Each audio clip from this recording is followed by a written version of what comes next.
নমস্কার বন্ধুরা, নীলকণ্ঠ ইউটিউব চ্যানেলে আমি প্রদীপ আপনাদের সকলকে জানাই আন্তরিক প্রীতি ও শুভেচ্ছা। আজ আমার গন্তব্যস্থল দ্বাদশ জ্যোতির্লিঙ্গের অন্যতম লিঙ্গ বাবা বৈদ্যনাথ ধাম। চলুন আজ আপনাদের বৈদ্যনাথ ধামের সমস্ত খুঁটিনাটি, ঐতিহাসিক গুরুত্ব এবং এর বিশেষত্ব কী এবং কিভাবে কম খরচায় যাবেন এবং সত্যিই কেন আমাদের বৈদ্যনাথ ধাম যাওয়া উচিত আমরা একটু জেনে নিই। আমি আজ সিউড়ি স্টেশন থেকে মৌরাক্ষী এক্সপ্রেস ধরে আমি বৈদ্যনাথ ধাম যাব। হাওড়া থেকে মোটামুটি 23টি গাড়ি আছে, যেটা বর্ধমান হয়ে জেসিডি জংশনে আসে এবং জেসিডি জংশন থেকে 6-7 কিলোমিটার দূরত্বের মধ্যেই দেওঘর। আমি মৌরাক্ষী এক্সপ্রেসে এসেছি। এটা টাইম হাওড়াতে 14:25 অর্থাৎ 4:25 এবং এছাড়াও আপনারা যে কোনো ট্রেন ধরেই আপনারা দেওঘর আসতে পারেন। দেখুন, এটা দেওঘর স্টেশন। দেওঘর স্টেশনটি খুবই সুন্দর, পরিষ্কার পরিচ্ছন্ন। আপনাদের সময় মতন করে আপনারা আসবেন। মৌরাক্ষী এক্সপ্রেসটি টাইম সিউড়িতে 9টা, রাত্রি 9টা। তো অফিস করে আমি এই ট্রেনে এসেছি এবং দেওঘরের টাইম রাত্রি 12:30। এটা দেওঘর দেখুন, এবং এই দেওঘর স্টেশনটি খুবই সুন্দর। এই দেওঘর স্টেশনের ঠিক পাশেই, নিচে নেমে এসেই পাশেই টোটো স্ট্যান্ড আছে এবং জনপ্রতি 20 টাকা হিসাবে আপনি বাবা ধামে বা মন্দিরে পৌঁছে যেতে পারেন কোনো দাম দর ছাড়াই। মন্দিরের পাশেই মোটামুটি প্রচুর হোটেল আছে, যে আপনি টোটো বা অটো যাতেই আসেন তারাই আপনাকে দেখিয়ে দেবে। 3 জন হিসাবে থাকবেন 600 টাকা থেকে 700 টাকা। এগুলোর জন্য আপনাকে আলাদাভাবে বুকিং করার কোনো দরকার নেই। আমি তাদেরই বলছি যাদের খুব স্বল্প মূল্যে বা স্বল্প বাজেটে যারা ভ্রমণ করতে চান তারা অনায়াসে আসবেন এবং আমি নিশ্চিত যে এখানে আপনারা ঘর পেয়ে যাবেন। এবার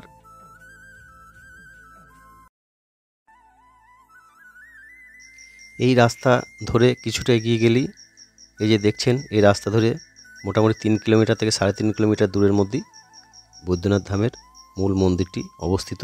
এই রাস্তা দিয়ে আমাদের যেতে হবে। এই বোর্ডের মধ্যেই দেবধাম ভূমির যে যাবতীয় যা বৈদ্যনাথ মন্দির আছে, দ্বাদশ জ্যোতির্লিঙ্গের নির্দেশন করা আছে। জ্যোতির্লিঙ্গ এবং আরেকটি আপনারা হয়তো অনেকেই জানেন না, সেটা হচ্ছে 51 সতীপীঠের একটি পীঠ। এখানে মায়ের হৃদয় কমল অবস্থিত আছে।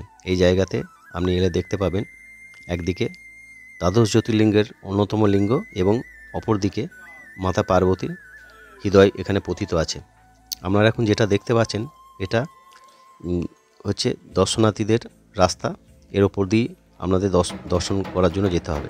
এই অংশটি দেখছেন, এখানে ঢাকিরা প্রত্যহ সকালে এখানে বাজনা বাজিয়ে থাকেন বাবার উদ্দেশ্যে।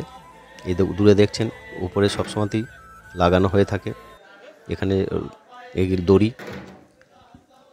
এই জায়গাটাই মূল হচ্ছে সতীপীঠ এবং দ্বাদশ জ্যোতির্লিঙ্গের শৈব তীর্থ একই জায়গায় পৃথিবীর কোনো জায়গাতে নেই।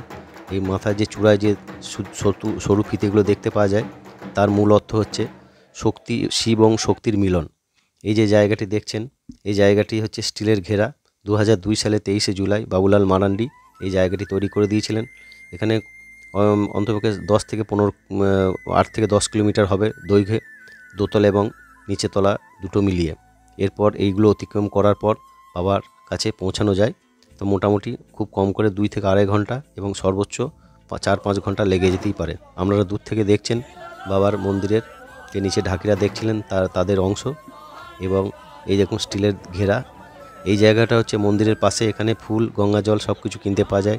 আপনাদের প্রথমেই বলেছিলাম যে ভেতরে মন্দিরের পাণ্ডাদের কী এখানে অবস্থা। আমরা ম্যাক্সিমাম লোকই আমরা পাণ্ডাদের ভয়ে মন্দিরে পুজো যেতে পারি না, কিন্তু এখানে পাণ্ডাদের খুব একটা সমস্যা নেই। আপনাকে মন্দিরে প্রবেশ করতে গেলে একটা অংশ সে 15, 20, 10 টাকা, 50 টাকা আপনার খুশি মতো আপনি দিতে পারেন এবং মন্দিরের ভেতরে গিয়েও খুব একটা চাপাচাপি নেই। খুব সকালে গেলে আপনাকে হয়তো একটু পরিশান করতে পারে। বাকি যখন খুব ভিড় হয় তখন যখন প্রশাসনিকের লোকেরা আসে সেই সময়তে মোটামুটি কিছু নাই বলেই চলে। অন্যান্য তীর্থক্ষেত্রে পুরীতে যে পাণ্ডাদের অত্যাচার সেখানে এখানে দেখতে পাবেন না। এটা দেখুন মাতার মন্দির, এবং এই দূরে এবং এর পাশে হচ্ছে দেবাদিদেব মহাদেবের মন্দির। এই দুটি জায়গা হচ্ছে শৈব এবং শিবের মিলন। এই মিলন স্থল হচ্ছে দেবভূমি। এটাকে দেখুন, এটাকে সুতো দিয়ে বেঁধে রাখা হয়েছে। এই সুতোগুলো হচ্ছে খুবই পবিত্র, এগুলো এখান থেকে বিক্রি হয়। আপনারা এখানে অবশ্যই গেলে এই অংশের সে সুতো নিয়ে আসবেন, এবং যেমন পুরীর যে পতাকা নিয়ে আসা হয়, পতাকার টুকরো এবং বাড়িতে রাখা হয়, এটাও কিন্তু খুব মঙ্গলদায়ক জিনিস, আপনারা নিয়ে আসবেন। এই যে অংশটা দেখছেন, এটা হচ্ছে কাল ভৈরবের মূর্তি। কাল ভৈরব হচ্ছে দেবাদিদেব মহাদেবের প্রধান সেনাপতি। এই জায়গাটিকে আপনি অবশ্যই দর্শন করা দরকার। আপনারা কিন্তু দেবভূমিতে গেলে এই কাল ভৈরবের মূর্তি অবশ্যই দর্শন করবেন এবং এখানে পুজো দেবেন। এটা হচ্ছে আমাদের হোটেলের ঘর, খুবই স্বল্প মূল্যে 700-800 টাকার মধ্যে। দেখুন, এনেই হচ্ছেন একজন সন্ন্যাসী, শুনুন এনার কথা। দেওঘর সম্বন্ধে একটু বলে রাখি। 2000 সালে দেওঘর বিহার থেকে আলাদা রাজ্য হিসেবে মর্যাদা পায়। এটা সাঁওতাল পরগনার অন্তর্গত, এবং আগে এটা ছিল দুমকা জেলার অন্তর্গত। বর্তমানে এটা এখন দেওঘর জেলারই প্রধান শহর এই দেওঘর। এই দেওঘরের মন্দিরটি কীভাবে তৈরি হয়েছিল জানা যায় না, তবে 1956 সালে গিদোরের মহারাজের পূর্বপুরুষ পুরাণমল এই মন্দিরটি নির্মাণ করেছিলেন। আপনারা দেওঘর এলে খুব স্বল্প মূল্যে খাবার দাবার পেতে পারেন। আমি যেখানে খাচ্ছি, এই জায়গাটি হচ্ছে মা তারা হোটেল। এটি হচ্ছে দেওঘরের মন্দিরের খুব কাছেই, এবং যেটা শিবগঙ্গা আছে সেই রাস্তার ধারেই পড়ে। এই রাস্তার ধারেই আপনি খেতে পাবেন। এটা হচ্ছে আমি যেটা খাচ্ছি সেটা হচ্ছে সবজি থালি। এটা হচ্ছে 60 টাকা একটা পরোটা এবং আনলিমিটেড ভাত আপনি কিন্তু পেয়ে যাবেন। আমার মনে হচ্ছে এটাই সবথেকে সস্তা। এই রাস্তার ধারেই দুই ধারেই হচ্ছে আপনার প্যারা এবং ফুল পূজার সামগ্রী এবং বাড়িতে আনার উপকরণ আপনি পেয়ে যাবেন। এবং এইখানেই 2-3টে ধর্মশালা আছে। একটা ধর্মশালা, যেটা শিবগঙ্গার উল্টো দিকেই। সেই ধর্মশালাতে আপনি অনায়াসে থাকতে পারেন স্বল্প মূল্যে, খুবই স্বল্প মূল্যে। তো এর জন্য ফোন বা আলাদাভাবে কিছু আপনি আগে থেকে করলে পাবেন না, আপনাকে সেই দিনকে এসেই করতে হবে।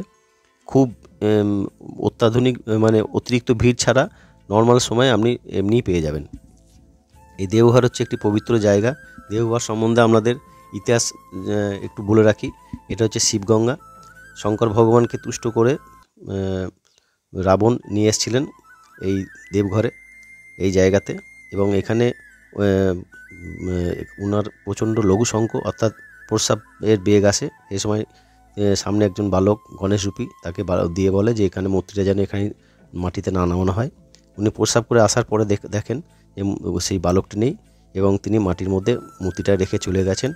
সেই সময়তে তিনি চিরতরের জন্য এই দেবভূমিতে ভগবান শঙ্কর রয়ে যায়। এবং উনি প্রস্রাব করার সময়তে চারিদিকে জল পান না হাত ধোয়ার জন্য, তখন তিনি মাটিতে মুষ্টাঘাত করেন, এবং সেইখান থেকে যে একটি জলধারা হয়, এই সামনে যে দেখছেন এটাই হচ্ছে শিবগঙ্গা। এখন যে অংশটি দেখছেন এটা হচ্ছে মুক্তিভূমি। এটা হচ্ছে শিবগঙ্গার ঠিক উল্টো দিকেই। এটা হচ্ছে শ্মশান বা শ্মশান। ঠিক দেখুন, এটা হচ্ছে আমাদের শিবগঙ্গা, তার পাশেই, এবং এটা মুক্তিধাম এই জায়গাটি। এবং এই জায়গাটি আমাদের একটু দেখিয়ে নিতে চাই। খুবই সুন্দর নিরালা জায়গা, এবং এটি এখনও এই জায়গাটির মূল বিশেষত্ব হচ্ছে এখনও ভারতবর্ষের ম্যাক্সিমাম জায়গাতেই ইলেকট্রিক চুল্লি হওয়ার সঙ্গে সঙ্গে কিন্তু এখানে কিন্তু এখনও সেই আমাদের পুরনো প্রাচীন যে শবদাহ করা হয় কাঠের মাধ্যমে, সেই জায়গাটি সেইভাবেই এখানে করা হচ্ছে। খুবই শান্তশিষ্ট জায়গা এখানে। আরেকটি জিনিস আপনাদের বলে রাখি, এখানে বৈদ্যনাথ ধাম কীভাবে এসছে। বৈদ্যনাথ, বৈদ্য কথার অর্থ হচ্ছে ডাক্তার।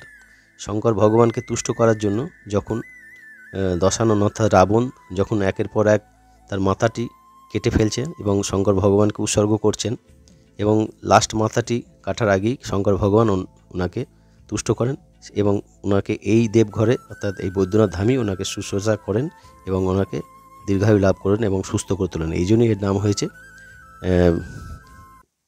বৈদ্যনাথ ধাম। এবং সেই থেকে বৈদ্যনাথ ধাম মানে হচ্ছে এখানে সমস্ত আরোগ্য এবং শান্তি কামনা করার জন্য এখানে লোকে আসে। আপনারা ভিডিওটি দেখবেন। সনাতনীদের কাছে অনুরোধ করব এই ভিডিওটি সবাইকে শেয়ার করবেন। আমার চ্যানেলটা খুব ছোট, পারলে সাবস্ক্রাইব করে দেবেন। হর হর মহাদেব। আমার শ্রোতা বন্ধুদের কাছে আমার একান্ত অনুরোধ, ভিডিওটি ভালো করে দেখবেন। যদি কিছু ভুল হয়ে থাকে আমাকে কমেন্টসে জানাবেন। আর নতুন যদি কোনো বন্ধু আমার ভিডিও দেখেন তো অবশ্যই আমাকে একটু সাবস্ক্রাইব করে দেবেন। আমার চ্যানেলটি খুবই ছোট পর্যায়ে আছে, আপনাদের সহযোগিতা আমার একান্ত দরকার। আপনারা ভালো থাকবেন, শঙ্কর ভগবান আপনাদের ভালো রাখুন। হর হর মহাদেব, হর হর মহাদেব, হর হর মহাদেব।